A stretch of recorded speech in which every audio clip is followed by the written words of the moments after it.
Hello everyone, and welcome to Jim's Tabletop Wargaming. Today we'll be taking a look at Citadel skulls from Games Workshop, a nice little basing accessory and conversion tool for your models. I'm currently working on some basing tutorial videos and thought this kit might benefit from its own standalone video. Hopefully this can aid in giving some inspiration for your models and teach you a couple of different painting styles you can use for various models such as the Ossiarch Bone Reapers or even the Shield of the new Space Marine Captain. There are a few good reasons to have this kit in your arsenal, as not only do skulls look great when they're added to bases, but they also have such a variety of skull types that you can work them into accessories for your models as well.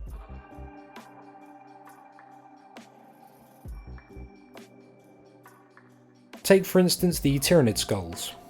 You could add them to some Ultramarines First Company units to denote tyrannic war veterans. You could even add them to Genestealer cults as well, which really drives home that cult aesthetic. There are Orc skulls as well, which could make a cool addition to a boss pole, and there are jawbones included, teeth being an Orc currency, which would make any flash kit stand out.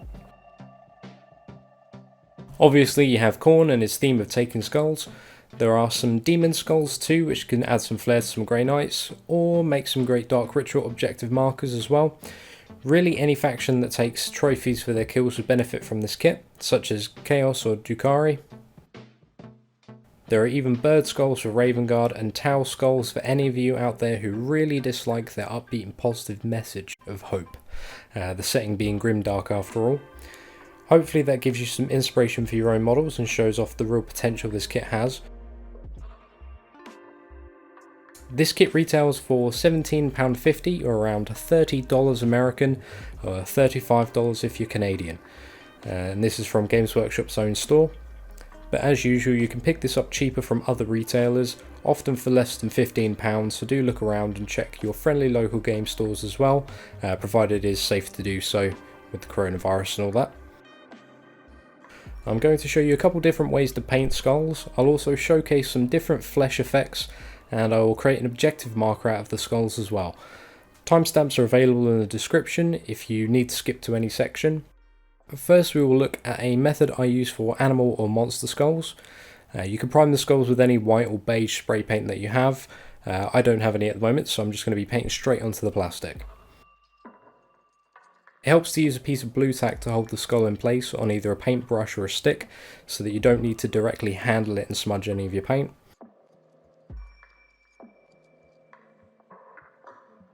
I'm starting with Skag Brown and a medium layer brush just to apply a medium brown colour to make up the rotted flesh stain on the deep parts of the bone. Don't forget to thin your paints. If you are new to painting, please check out my Ultramarines painting video to grab the basic skills before watching this one. Give it a couple of coats and don't forget to paint the areas covered by the blue tack once the rest has dried. You can use blue tack to lightly dab any stray bits of blue tack that might have remained on the model as well. This will just lightly remove it without you having to scrape at the plastic. Once dried, you should have this rich colour all over your skull. Next we move on to our shading. Now this is an optional step, but I like the gradient effect it gives. I'm using Reikland Flesh as this gives a subtle red tinge to the shade, but you can use Agrax Earthshade or any deep brown wash to give a similar effect.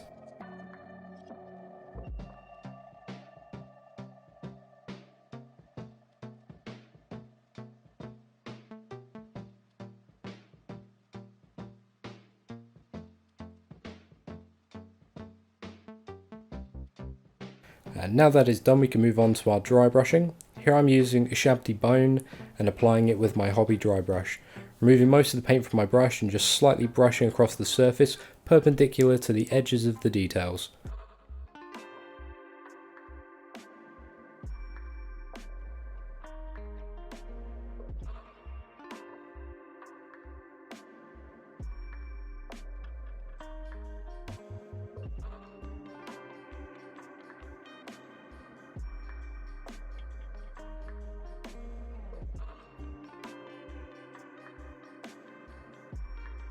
Next we highlight some of the details with some Screaming Skull and a detail brush.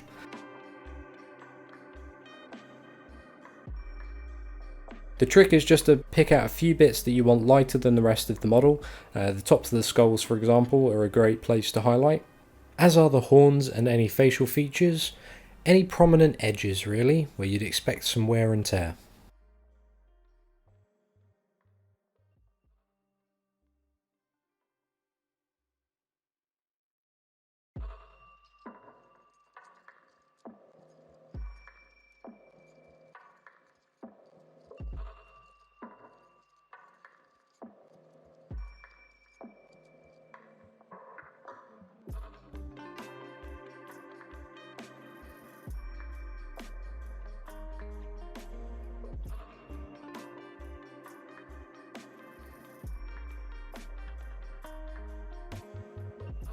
As the horns are quite long, I'll be adding an additional pallid witch flesh layer just to the top of each of the horn, just to give it a little bit more depth.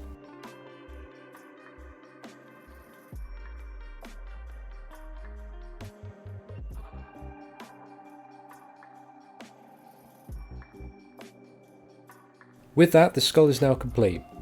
Next I will show you how to do some human skulls in a slightly lighter style. For this I will start with Xandri dust and applying it with a medium brush.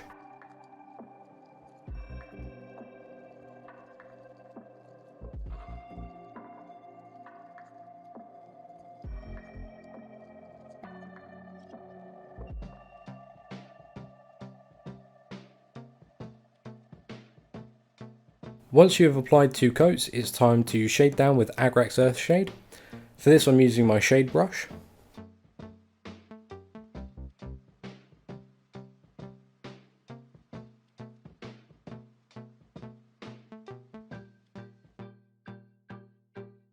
Once dry, apply a dry brush of Ushabti Bone the same way we did before.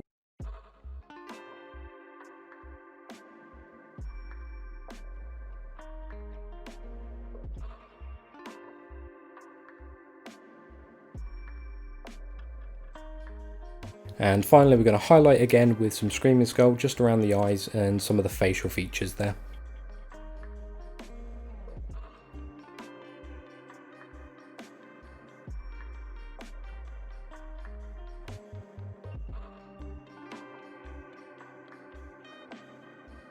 One other method is to start off with a white base coat, 2 thin coats as usual,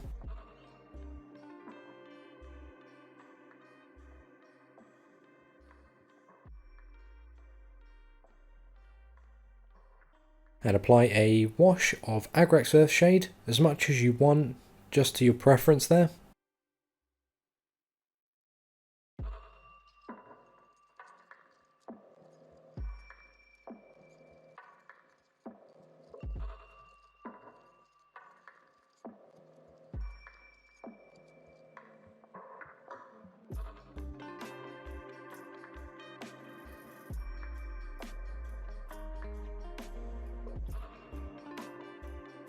Dry brush with Screaming Skull,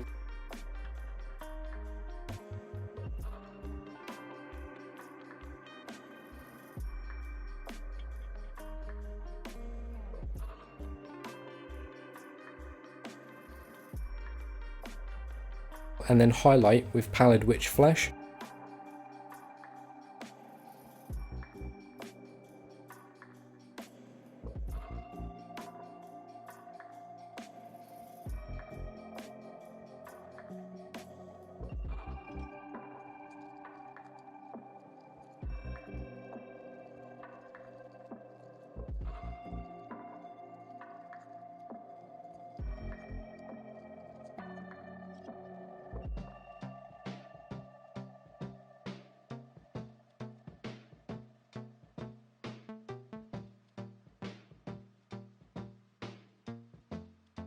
This method gives you a much lighter bleached bone look.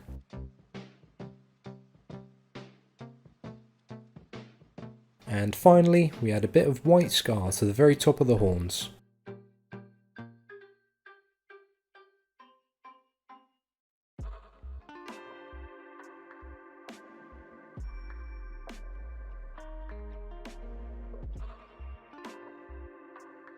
You can also experiment with other colours besides brown as well to create some interesting looks. Here are a few skulls that I've done earlier. They've been base coated with either a green, a blue or a purple. This is just to reflect the skin colour of their respective races. This really goes to show that if you play around with some other colours, you can come out with some really nice effects. The colours used for this are on screen at the moment. I've decided to do it in this format just to keep the video length down. I haven't used any shades or washes on these skulls, but you can if you prefer, just to give them a little bit of a darker tone, as they have come out a little bit pastel. For the top of the Genestealer skull, I've used Nagaroth Knight, and I've also used Genestealer Purple as an edge highlight.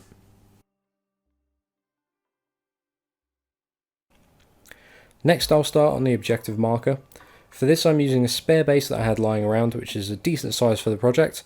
I start off by applying texture paint, as I don't want too rough a surface to work with, so I'm not going to be using sand on this one.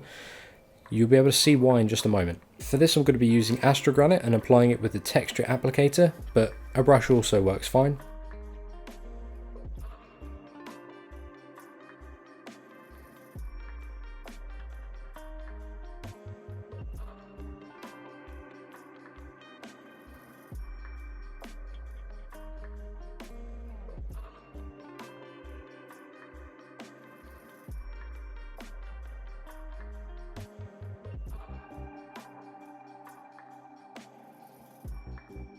Once dry, shade with Null Oil to give it a grimy look.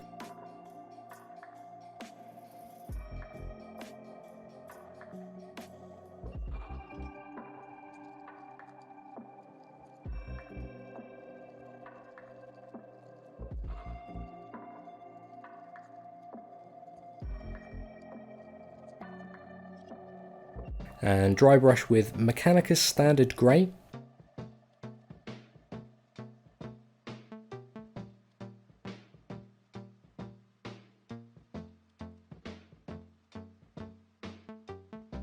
And then follow that up with a light dry brush of Dawnstone.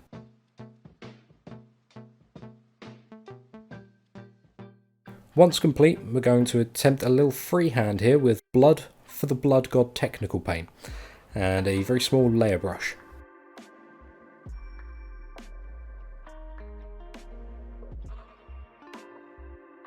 Here I'm going for a pentagram star, as it's a fairly recognisable satanic symbol, but you could do the Mark of Khorne if you prefer. Starting by dotting the points at the start and drawing straight lines between them, going from one dot to every second dot in the sequence.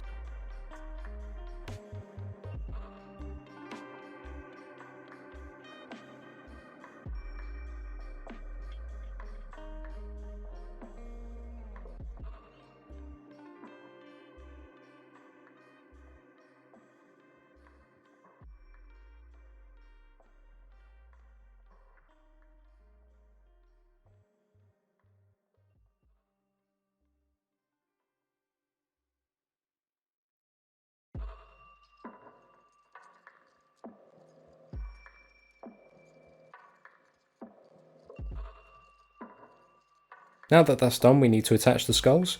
For this I'm using PVA glue as it dries clear, but you could use super glue if you preferred a much stronger bond. Using an old paintbrush, I'm just going to apply some glue to the bottom of the skull here, and I'm going to apply small drops to the base.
It might need to be left overnight to dry, as PVA can take a little while to set.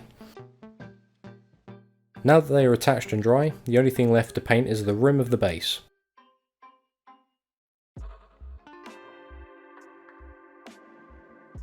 I'm going to be using a Baden Black here in a medium brush just to tone it down and get a nice black rim around that base.